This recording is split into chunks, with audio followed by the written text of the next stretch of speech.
here we are. Top of the hill. Let's see how far down that is. I mean, that just goes and goes and goes.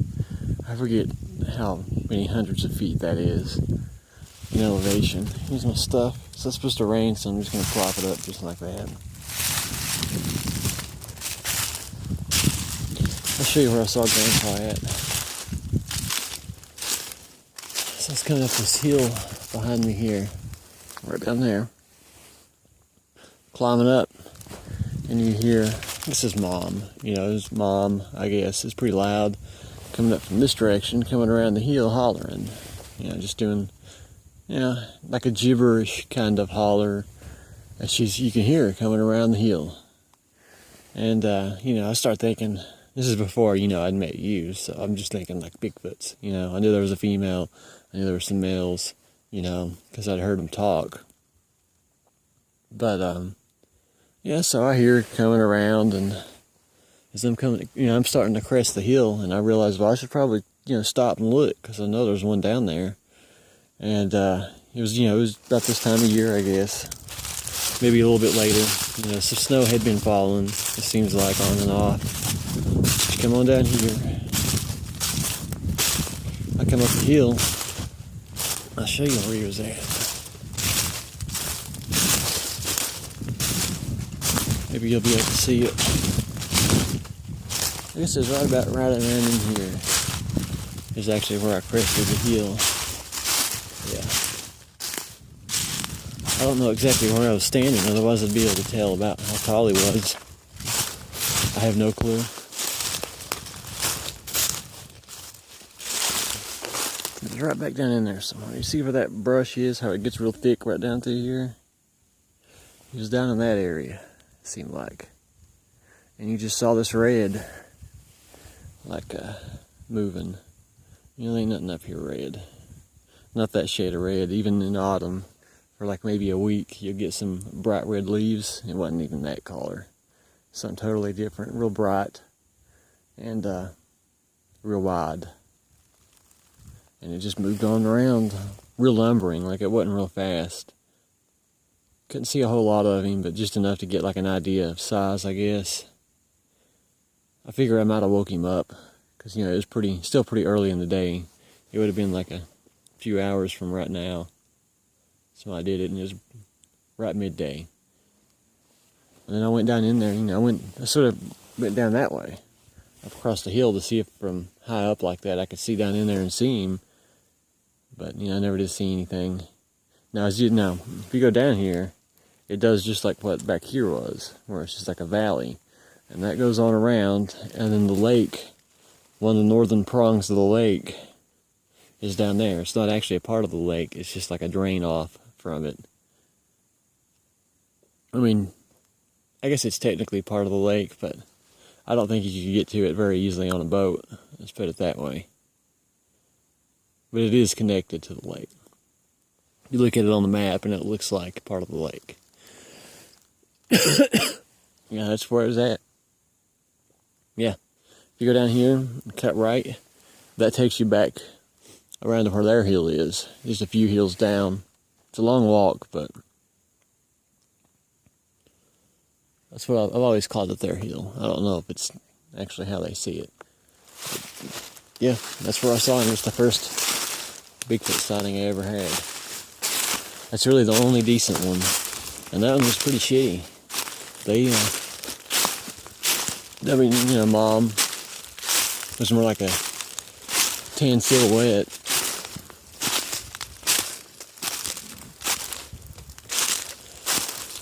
I think this will be a lot easier now that I got all that heavy crap off of me.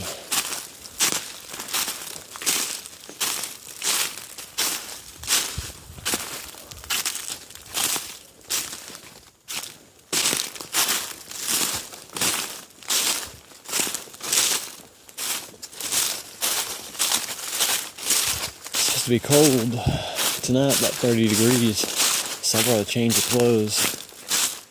I'm going to try not to get these wet so I can put them on it too. Yeah, but it was just climbing this hill.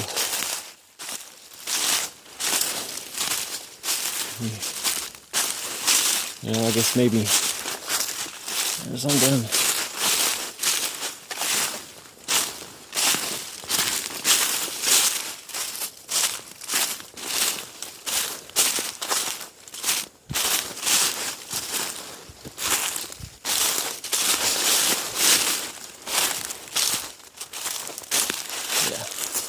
Moving about right in here. You can see how high. And then you heard her coming around from, no, on the other side of it, circling around. I guess I was probably moved back down more, a little bit more that way. She started coming around. I'd heard that sound so many times. As soon as I heard it start up, I knew exactly what it was. I'll show you the first time I ever heard that sound down here. If I hurry before the sun goes down, you'll be able to see it. But in case I don't make it down there quick enough, I'm going to go ahead and tell you what happened. I have 3 places that I sleep, or that, you know, that I consider to be my spots. This is the only one that I've never slept in, the one that I'm in right now, the one that Mom said was cosmic.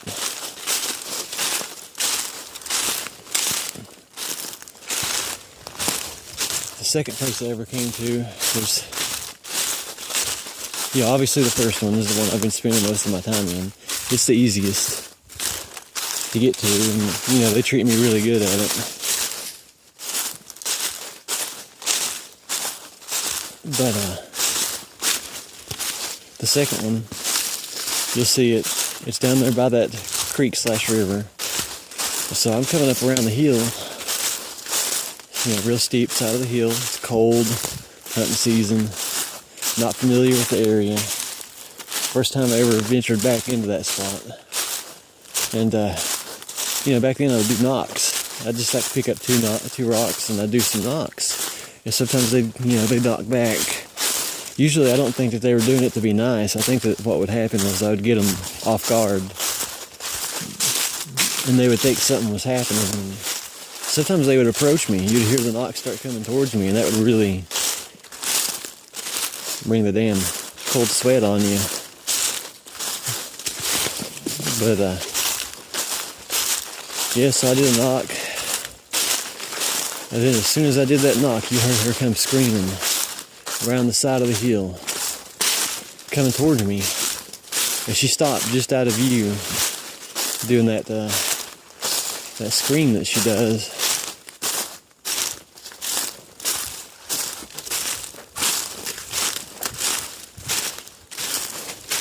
And then that entire area down there where I went to leave all my stuff to sleep at just exploded with knocks. Timber Giant got a video where that happened to him, and I mean, it's just dozens and dozens and dozens of knocks coming from one area. I mean, there's no trees down there to push down. It was just knock, knock, knock, knock, knock, knock, knock, knock, knock, knock, knock, over and over. And there were clearly, it seemed like more than one of them.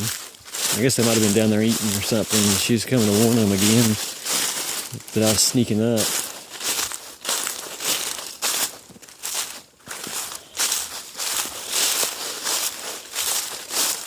But yeah, that was the second time. Now the first time I ever heard that sound was actually the night before that. And I'm laying in my car because it's hunting season. I know there's a lot of hunters and I'm afraid I'm going to get shot. And you know, I just didn't want to really get out and set up camp. I was tired. And I'm laying there with the windows down. And coming from around the hill, long way off, several hills over from where my car is at, you just hear that banshee moan call. It just makes the hair stand up on the back of your neck. And I remember having a cell phone signal right then. You know, I got my phone out because I was going to try to record it. Even though it was so far away, I thought it was loud enough that I could record it. And I figured, you know, some dogs or something might have got after her and she got real pissed off. I'm pretty sure it's Mom that does that. But, yeah, you heard it coming up around the hill. And, you know, it went off like normal. And I remember posting on Facebook, it's like, oh, I'm glad I'm in my car. as if I'd been outside, because it was heading towards where I usually would sleep. I believe I would have just shit my pants.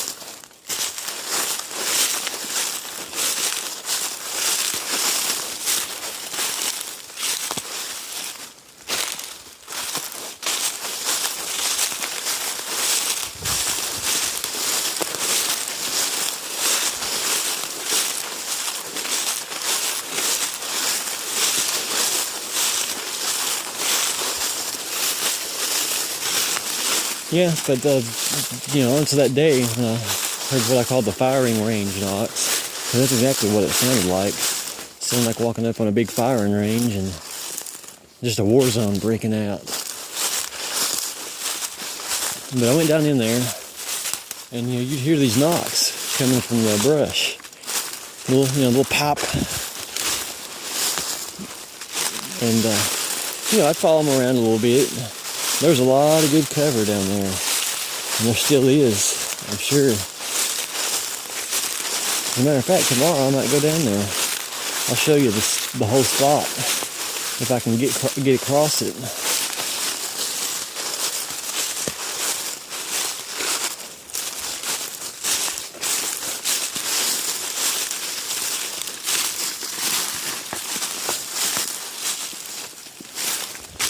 But yeah. So I go back down in there where all those knocks are. I hope these leaves aren't drowning me out. And a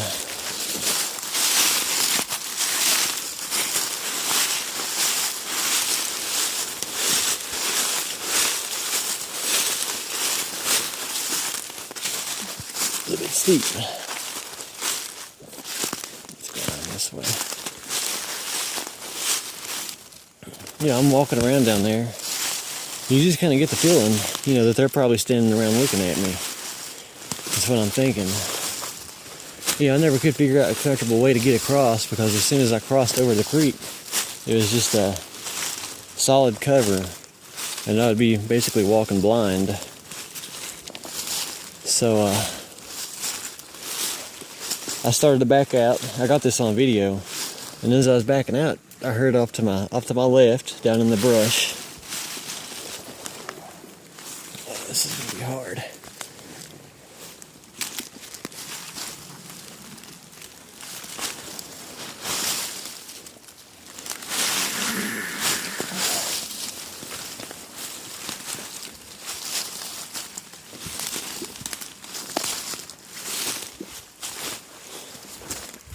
But off to the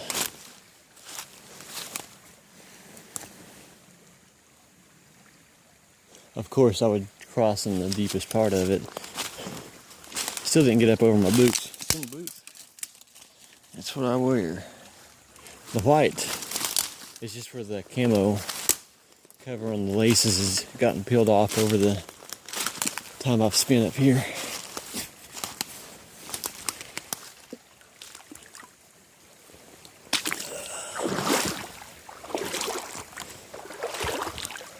Get you a good shot of this. That's where I do. I'll tell you what. Even if it weren't for the foots that I like so much up here, if it was still like it was before, when I didn't really know them, and it was just, foots that I didn't really identify with,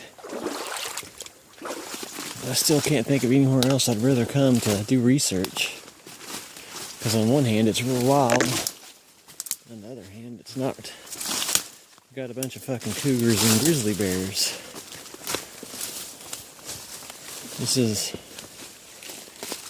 a nice place to do your research. I know that. But yeah, anyway, so I've talked about that knock. It goes off to my left. And so I turn around and I yell at it, come here. Just yell something at it, let it know I heard what it was doing. It was right next to me. I could see the tree that it hit, I'm pretty sure. Because there was just one tree sticking up out of that laurel. And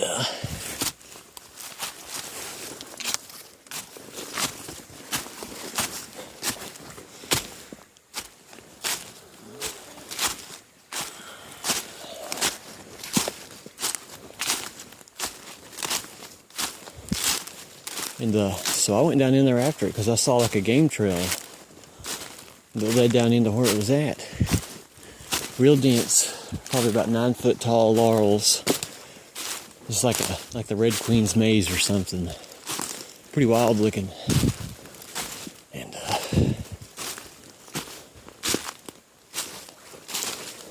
as I was down in there, I just so happened to look down and see a perfect human heel print. That was just perfect. I mean, the entire ball of the heel. And then right in front of the ball of that heel was like a tunnel. Or if something had gotten down on all fours, it could have just shot right through that. And so I guess that's how it escaped. That heel was about 3.5 inches wide, 3.5 to 4 inches wide, which is, I could take my boot, these big ass boots, huge. I mean, I'm about 5 foot 10 or 11, and these boots are about a half a size too big for me, and that's on purpose, so that when it comes wintertime, you got to put a bunch of layers of socks on and still be able to keep you, because you got to keep your feet dry, and you got to keep it from getting squeezed. I think that's one of the biggest problems with frostbite. People getting frostbite in the wintertime when they're out camping and hiking, that's what does it. That does it. It's not that they get cold, isn't so much what does it. It's that they actually cut the circulation off to their feet. And it's cold. And it's that combination is what actually does the damage. So, if you get some elastic / wool socks that are a size too big for you, that's really what you need. Because it's going to go over top of, whatever you've got underneath it. Polypropylene or anything like that.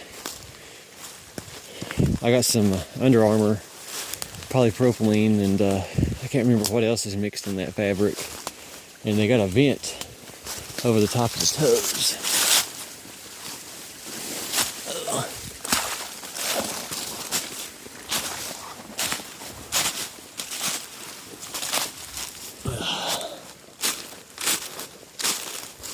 And then over top of that, I put those wool socks that my mama got me. And they got some elastic in them, so they stretch.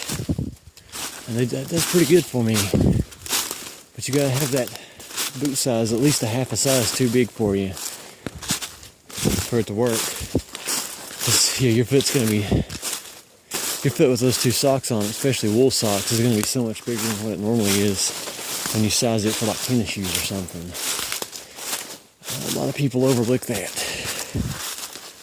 And during the summertime when you don't want to wear 2 pairs of socks, just get you some insoles and cram that sucker full.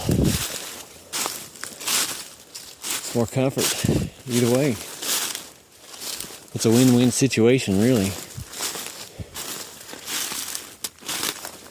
But anyway, these boots are about 3.5 inches wide exactly at the heel.